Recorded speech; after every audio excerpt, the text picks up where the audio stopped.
Hi friends. ഇപ്പോൾ ഈ കുറേ ദിവസമല്ല, ഇപ്പോൾ കുറേ നാളുകളായിട്ട് നമ്മൾ സ്ഥിരം കേട്ടുകൊണ്ടിരിക്കുന്ന കാര്യങ്ങൾ എന്ന് പറഞ്ഞാൽ കുട്ടികളെ സംബന്ധിക്കുന്ന, അതായത് കുട്ടികൾ ക്രിമിനലുകളായി മാറുന്നതാണ് നമ്മൾ ഇങ്ങനെ കണ്ടുകൊണ്ടേയിരിക്കുന്നത്. അതിനെപ്പറ്റി നമ്മൾ ഒരുപാട് വീഡിയോകൾ ചെയ്യുന്നു, ഘോരം പ്രസംഗിക്കുന്നു, എന്നിട്ടൊന്നും അതിൽ യാതൊരു മാറ്റവും വരുന്നില്ല. എങ്ങനെ മാറ്റം വരാനാണ്? ഇന്നലെ തന്നെ കണ്ടില്ലേ, 10ാം ക്ലാസ്സിൽ പഠിക്കുന്ന ഒരു കുഞ്ഞിനെ 10-15ഓളം ആളുകൾ ചേർന്ന് മർദ്ദിച്ച് കൊല്ലുന്ന ഒരു സാഹചര്യമാണ് ഉണ്ടായിട്ടുള്ളത്. ഇന്നത്തെ കാലഘട്ടത്തിൽ ഓരോ വീട്ടിലും ഓരോ മാതാപിതാക്കന്മാർക്കും 1, 2, 3 കുട്ടികൾ മാത്രമാണ് ഉള്ളത്. അല്ലെങ്കിൽ 100 കുട്ടികളായാലും ഓരോ കുട്ടികൾക്കും അത്രത്തോളം കഷ്ടപ്പെട്ടാണ് ഓരോ മാതാപിതാക്കളും അവരെ വളർത്തിക്കൊണ്ടുവരുന്നത്. ഒരു നിമിഷം കൊണ്ടാണ് ഒരു കുഞ്ഞിനെ 10-15 പേര് ചേർന്ന്, അതും ഇതേ പ്രായത്തിലുള്ള കുട്ടികൾ ചേർന്ന് മർദ്ദിച്ച് കൊന്നു എന്ന് പറയുമ്പോൾ നമ്മുടെ നാടിൻ്റെ പോക്ക് എങ്ങോട്ടാണെന്ന് നമ്മൾ ഒരു നിമിഷം ചിന്തിച്ചേ മതിയാകൂ. എത്ര ചിന്തിച്ചിട്ടും കാര്യമില്ല. നമ്മുടെ കേരളത്തിൽ ഇത്തരത്തിലുള്ള വാർത്തകൾ ഇങ്ങനെ പെരുകിക്കൊണ്ടിരിക്കുന്നത് നമ്മുടെ കേരളം ഭരിക്കുന്നവരുടെ തന്നെ ഒരു ബലഹീനതയാണ് എന്ന് വേണം പറയാനായിട്ട്. അപ്പോൾ ഇന്നലെ നമ്മൾ അറിയുന്ന അടുത്തൊരു വാർത്തയെന്ന് പറഞ്ഞാൽ അതും സംഭവിച്ചിരിക്കുന്നത് 10ാം ക്ലാസ്സുകാരിക്കാണ് സംഭവിച്ചിരിക്കുന്നതെന്ന് നമ്മൾ എടുത്തു പറയത്തക്ക ഒന്നാണ്. ബാക്കി പെൺകുട്ടി. ആ ഒരു പെൺകുട്ടിയുടെ കൂടെ പഠിക്കുന്ന കുട്ടികൾ നായ്ക്കുരണപ്പടി ആ കുഞ്ഞിൻ്റെ ദേഹത്തേക്ക് ഇടുകയും അതുമൂലം അവൾ അനുഭവിച്ച ബുദ്ധിമുട്ട്, വാഷ്റൂമിനുള്ളിൽ മണിക്കൂറുകളോളം വസ്ത്രം പോലും ധരിക്കാനാകാതെ നിന്ന ആ ഒരു ഗതികേട്, അതേക്കുറിച്ചാണ് നമ്മൾ ഇന്നത്തെ ഈ ഒരു വീഡിയോയിലൂടെ പറയുന്നത്. എന്തായാലും ആ കുട്ടി തൻ്റെ അനുഭവങ്ങൾ പറയുന്നത് നിങ്ങളൊന്ന് കേൾക്കൂ. അതിനുശേഷം നമുക്ക് ബാക്കി കാര്യത്തിലേക്ക് പോകാം. എനിക്കിത് ഫെബ്രുവരി 3 ഐറ്റിയുടെ ബോർഡ് എക്സാം നടക്കുമ്പോഴാണ് എനിക്ക് ഇതുപോലെ അനുഭവപ്പെടുന്നത്. അനന്യ എന്ന് പറയുന്ന പെൺകൊച്ച് ഒരു പോളിത്തീൻ കവർ നിറച്ച് ഈ നായക്ക് ഒരു കൊണ്ടുവരികയാണ് ക്ലാസ് ചെയ്ത്. അവരടക്കം പറയുന്നത് നമുക്ക് കേൾക്കായിരുന്നു. ഞാൻ അവിടെ ഇരിക്കണായിരുന്നു, കമന്നിരിക്കണായിരുന്നു. അപ്പൊ പറയണ കേൾക്കായിരുന്നു, ഇത് ഞാൻ 5 മണിക്ക് പോയി കളക്ട് ചെയ്തതാണ്. അച്ഛനും അമ്മ അച്ഛനും അനിയനും ഉറങ്ങി കിടക്കണാണ്, അമ്മ തിരുവനന്തപുരത്താണ്, ഇത് എന്തോ ചൊറിയുന്ന സാധനമാണെന്നൊക്കെ പറയണ്ടായിരുന്നു. അപ്പൊ ഇതാനാന്ന് പറയണ പെൺകൊച്ച് ഒരു ബുക്കിന്റെ പേജ് കയറി ഈ സാധനം. അപ്പോൾ സംഭവം എന്താണെന്ന് വെച്ചാൽ, ഇതിൻ്റെ ഈ ഫോണിന് വോളിയം കുറവാണ്, അതുകൊണ്ട് തന്നെ പറയട്ടെ. ആദ്യം അനന്യ എന്ന് പറയുന്ന ഒരു പെൺകുട്ടിയാണ് ഈ ഒരു നായ്ക്കുരുണ പൊടി കൊണ്ടുവന്നിട്ടുണ്ടായിരുന്നത്. അവൾ ഒരു കവർ നിറച്ച് കൊണ്ടുവന്നു എന്നാണ് ഇവൾ പറയുന്നത്, ഈ കുട്ടി പറയുന്നത്. കൊണ്ടുവന്നതിന് ശേഷം അടുത്തിരുന്ന കുട്ടിയോട്, അപ്പോൾ ഇവർ ഇങ്ങനെ കമഴ്ന്ന് കിടക്കുകയായിരുന്നു അത്ര ബെഞ്ചിൽ. അപ്പോഴത്തേക്ക് പറയുന്നുണ്ടായിരുന്നു, ഇത് അമ്മ തിരുവനന്തപുരത്തോ മറ്റോ ആണ് ജോലി ചെയ്യുന്നത്. അപ്പോൾ ഇത് വെളുപ്പാങ്കാലത്ത് 5 മണിക്ക്, നോക്കൂ ആ കുട്ടിയുടെ ആ ഒരു മൈൻഡ് എത്രത്തോളം ആണെന്നൊന്ന് ചിന്തിച്ച് നോക്കൂ. വെളുപ്പാങ്കാലത്ത് 5 മണിക്ക് പോയാണ് അവളിത് കളക്ട് ചെയ്തുകൊണ്ട് വന്നത് എന്നാണ് പറയുന്നത്. ഇനി നമുക്ക് ബാക്കി കേൾക്കാം. കാണാൻ പാകത്തിന് എടുത്തു. അപ്പൊ അർജുൻ പുറത്തേക്കിനായിരുന്നു. അപ്പൊ അർജുനൻ തന്നെ വിളിച്ചിട്ട് ഇന്നാളെ നിനക്കൊരു സാധനമൊന്നും പറഞ്ഞ് എടുത്തു. അപ്പൊ അർജുൻ ചോദിച്ചപ്പോഴൊന്നും ഇവളും മിണ്ടിയില്ല. ഈ അർജുൻ അവളെയാണ് അനന്തകൃഷ്ണന്റെ മേത്തേക്ക് ഇട്ടു, അനന്തകൃഷ്ണൻ എന്റെ മേത്തേക്ക് ഇട്ടു. ഞാൻ ഇത് ചൊറിച്ചില് എന്തോ വന്ന് വീണ് എന്റെ കഴുത്തിന്റെ ഭാഗത്തായിരുന്നു. കഴുത്തിന്റെ ഭാഗത്ത് വന്ന് വീണ് ഞാൻ തട്ടിക്കളയുകയും ഇതിന്റെ പൊടിയെല്ലാം എന്റെ മേത്ത് വന്ന് വീണ് എന്റെ ഷർട്ടിലും കോട്ടയിലും എന്റെ ദേഹത്ത് എല്ലായിടത്തും ആയിരുന്നു. അപ്പൊ ഞാൻ നേരെ വാഷ്റൂമിലേക്ക് ഓടി. ഇത് എന്റെ ഷർട്ടിന്റെ കോട്ട അയച്ചപ്പോ കോട്ടിന്റെ ഉള്ളില് നിറച്ച് ഇതിന്റെ പൊടിയായിരുന്നു. പിന്നെ ഇവര് ഓടി വന്ന് ഞാൻ പറഞ്ഞു ഇതുപോലെ ആണ്. അപ്പൊ ഇവള് പറഞ്ഞു അനന്യ എന്നെ പറഞ്ഞു, നീ കുളിക്ക്, ഞാൻ സോപ്പ് എടുത്തോണ്ട് വരാന്ന് പറഞ്ഞു. അവള് സോപ്പൊക്കെ എടുത്തു തന്നു. ഈ യൂണിഫോമൊക്കെ അലക്കി കഴുകി ശരിക്കും കഴുകി ഞാൻ യൂണിഫോമൊക്കെ കഴുകി ഇവർക്ക് കൊടുത്തു. ഞാൻ അപ്പൊ നോക്കിയപ്പോ എന്റെ ശരീരം ഫുൾ തണുത്ത് തടിച്ച് ചോര വന്ന് എന്റെ തൊലിയെല്ലാം, എന്റെ സ്വകാര്യ ഭാഗങ്ങളിലെ തൊലിയെല്ലാം പോയി തുടങ്ങിയായിരുന്നു. ഇത് സംഭവം ഒരു ടീച്ചർ അറിയുണ്ടായിരുന്നു. ഈ സംഭവം അറിയാൻ ഇടയായത് ടീച്ചർ രാജി എന്നാണ് ടീച്ചറുടെ പേര്. ഇവര് എനിക്ക് വേണ്ടി ലാറ്റോകലാമിൽ ലോഷൻ ചോദിക്കാൻ പോയി. പോയപ്പോ രേവതിക്ക് പീരീഡ്സ് ആണെന്നാണ് ഇവര് ചോദിച്ചത്. രേവതിക്ക് അങ്ങനെ പീരീഡ്സ് ആണെങ്കിൽ തേക്കണ്ടല്ലോ എന്ന് ഇവര് പറയണ്ടായിരുന്നു. ടീച്ചർ ഓടി എന്റെ അടുത്ത് വന്നപ്പോ ഞാൻ ഒരു ഡ്രസ്സ് പോലും ഇല്ലാതെ ഇരിക്കുന്ന സിറ്റുവേഷൻ ആയിരുന്നു. ടീച്ചർ എന്തുകൊണ്ടാണ് കരുതി കൂട്ടിയ കുട്ടികൾ ചെയ്തതാണെന്നാണോ കരുതുന്നത്? അതെ, ഇത് ഞാൻ വിശ്വസിക്കുന്നത് 9ാം ക്ലാസ്സിലെ ഒരു പെൺകുട്ടിക്ക് വേണ്ടി കരുതി കൂട്ടി കൊണ്ടുവന്നതാണ്. എന്നിലൂടെ ഇത് സാമ്പിള് മാത്രം കാട്ടി വെള്ളിക്കെട്ട് വെടിക്കെട്ട് വന്ന് ഇനി വേറൊരു പെൺകുട്ടിക്ക് കാത്തിരിക്കുന്നുണ്ട്. അത് തന്നെയാണ് അതിന് പറയാൻ കാരണമുണ്ട് എനിക്ക് വ്യക്തമായ.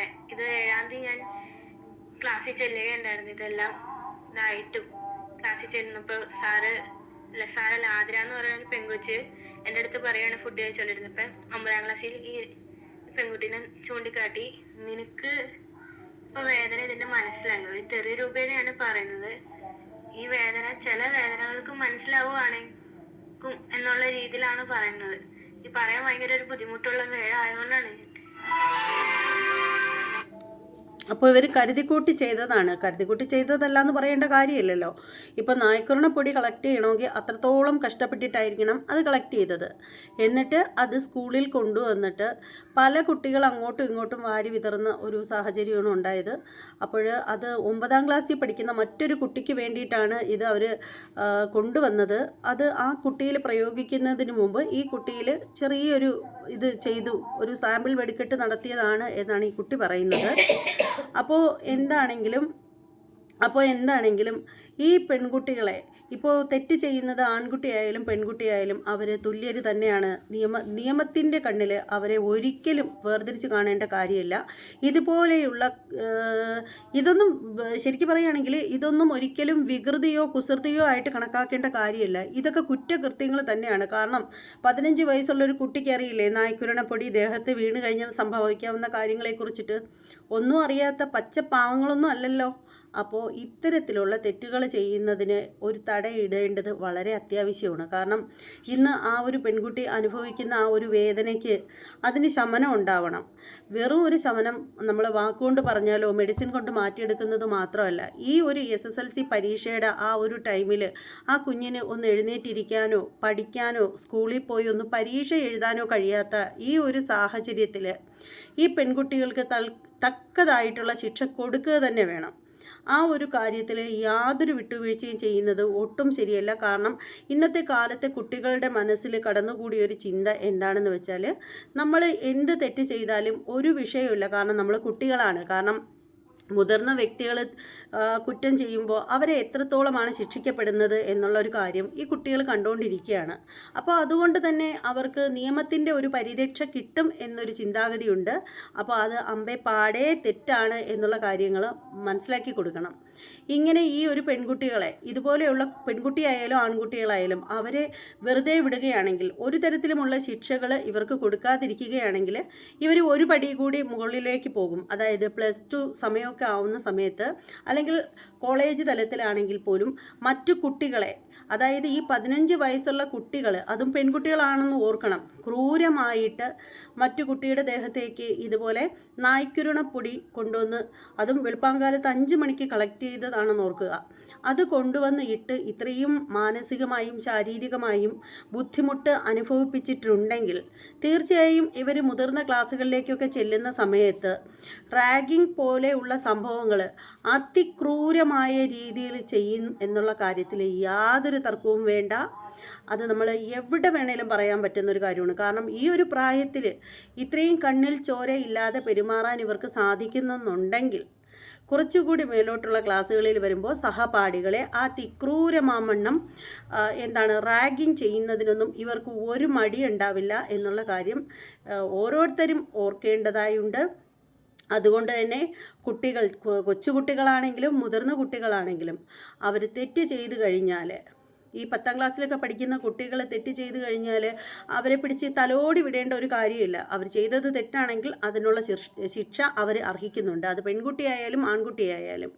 അപ്പോൾ ഇത് ആരോഗ്യ വകുപ്പ് കൂടി ശ്രദ്ധിക്കേണ്ട ഒരു കാര്യമാണ്. വിദ്യാഭ്യാസ വകുപ്പ് മാത്രമല്ല, ആരോഗ്യ വകുപ്പുമായിട്ട് ബന്ധപ്പെട്ട ആളുകൾ കൂടി ഈ ഒരു കാര്യം വളരെയധികം ശ്രദ്ധിക്കേണ്ട കാര്യമാണ്. ഗൗരവമായിട്ട് കാണണം. കാരണം ആ ഒരു കുഞ്ഞു പറയുന്നത് അതിൻ്റെ ജനനേന്ദ്രിയ ഭാഗത്തെ തൊലി പോലും, സ്കിന്ന് പോലും ഇളകി എന്നുള്ള രീതിയാണ്. അപ്പോൾ അത് എന്തുമാത്രം മാനസികവും ശാരീരികവുമായിട്ടുള്ള ബുദ്ധിമുട്ട് നേരിടുന്നു എന്നുള്ള കാര്യം ചിന്തിച്ചാൽ ഒരു സ്ത്രീയായ എനിക്ക് മനസ്സിലാക്കാൻ സാധിക്കുന്നതേ ഉള്ളൂ. നിങ്ങൾക്ക് ഓരോരുത്തർക്കും മനസ്സിലാക്കാൻ സാധിക്കും. അപ്പോൾ തെറ്റ് ചെയ്തവർ ശിക്ഷ അനുഭവിക്കുക തന്നെ വേണം. അല്ലെങ്കിൽ തുടർന്നും വർഷങ്ങൾ കഴിയുമ്പോൾ ഇവർക്ക് ഇപ്പോൾ കാണിച്ചതിൻ്റെ 4 ഇരട്ടി അല്ലെങ്കിൽ 100 ഇരട്ടി കാണിക്കാനുള്ള ഒരു ധൈര്യമാവും.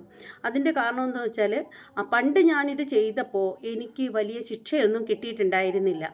അപ്പോൾ പിന്നെ ഞാൻ ഇനി ചെയ്താലും വലിയ കുഴപ്പമൊന്നും വരില്ല, കാരണം നമ്മൾ സ്റ്റുഡൻ്റ് അല്ലേ.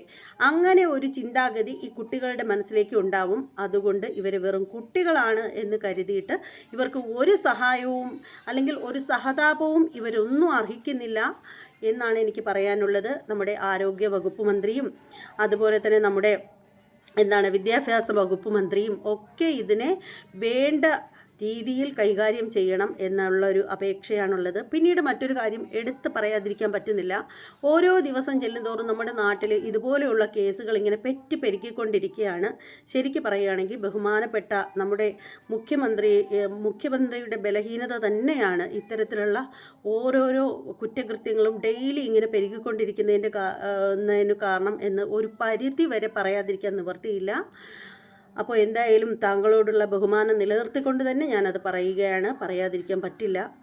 അപ്പോൾ ഇത്രയൊക്കെ ഉള്ളൂ ഈ ഒരു വീഡിയോയിൽ. നിങ്ങളുടെ അഭിപ്രായം എന്താണെന്ന് വെച്ചാൽ നിങ്ങൾ ഓരോരുത്തരുടെയും അഭിപ്രായം വീഡിയോ കാണുന്ന എല്ലാവരും കമൻറ്റായിട്ട് രേഖപ്പെടുത്തുക. പിന്നെ വീഡിയോ ഇഷ്ടമാവുകയാണെങ്കിൽ തീർച്ചയായും നിങ്ങൾ വീഡിയോയ്ക്ക് ലൈക്ക് ചെയ്യുക, ഇഷ്ടപ്പെട്ടില്ലെങ്കിൽ ഡിസ്ലൈക്ക് ചെയ്തോളൂ. അതുപോലെ തന്നെ നമ്മുടെ ചാനൽ ഇതുവരെയും സബ്സ്ക്രൈബ് ചെയ്യാത്ത ആളുകളൊക്കെ ഉണ്ടെങ്കിൽ ഒന്ന് സബ്സ്ക്രൈബ് ചെയ്ത് ബെല്ലൈക്കൻ കൂടി ഒന്ന് ഓൺ ചെയ്ത് വെക്കണമെന്ന് പറയുന്നു. ഇനി മറ്റൊരു വീഡിയോയിലേക്ക് കാണാം. അതുവരെ എല്ലാവർക്കും ബൈ.